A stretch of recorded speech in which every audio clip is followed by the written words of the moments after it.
From Kingston town to the whole wide world. Thunder blast, watch the speaker box unfurl. Do the rhythm around the place. Dance all to the world, we set the pace. Yard vibes, come make we go. Dance all to the world, let the whole place know. 1 minute, a dancehall song is topping the charts. The next minute, people are calling for it to be banned. So, who's right? Is dancehall simply telling stories that society doesn't want to hear? Or have some lyrics crossed a line that shouldn't be crossed? Today we're diving into one of the biggest debates in Jamaican music. And trust me, this conversation gets uncomfortable fast. Because the answer isn't as simple as good or bad.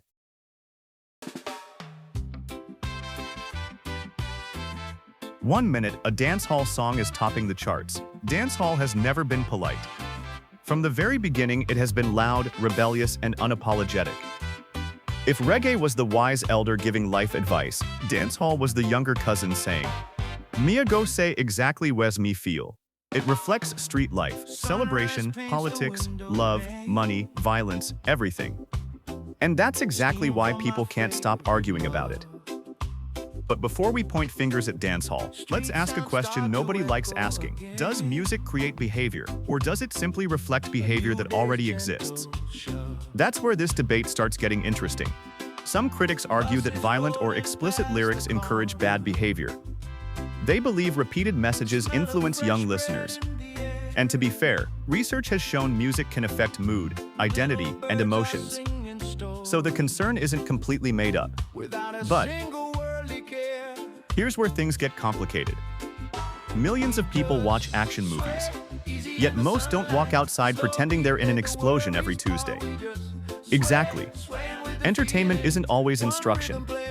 Many dancehall artists say they're simply documenting life around them, not writing instruction manuals. Big difference. Now here's another twist. Dancehall often gets criticized, but what about movies, TV shows, video games, even international rap music? Why is dancehall sometimes treated like it's the only genre responsible for society's problems? Interesting, isn't it?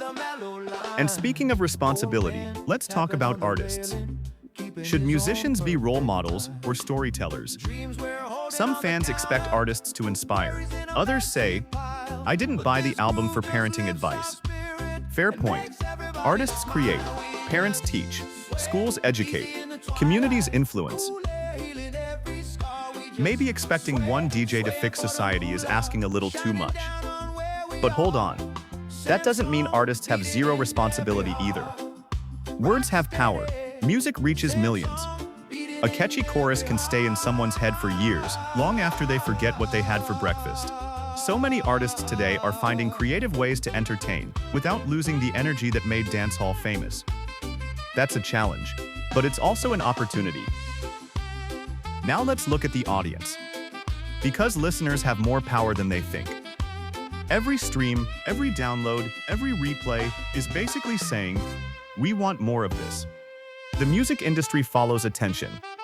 If millions support positive songs, guess what labels invest in? Exactly.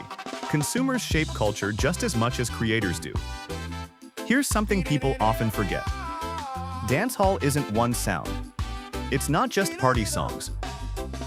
It's not just controversial lyrics. It's also motivational music, romantic songs, social commentary, spiritual messages, and songs celebrating Jamaican culture. Reducing the entire genre to a few headlines is like judging every movie because one character was the villain. Doesn't really make sense.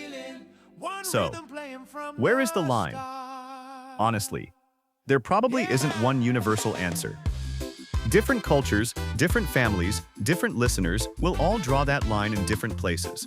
And maybe that's exactly why this debate never ends.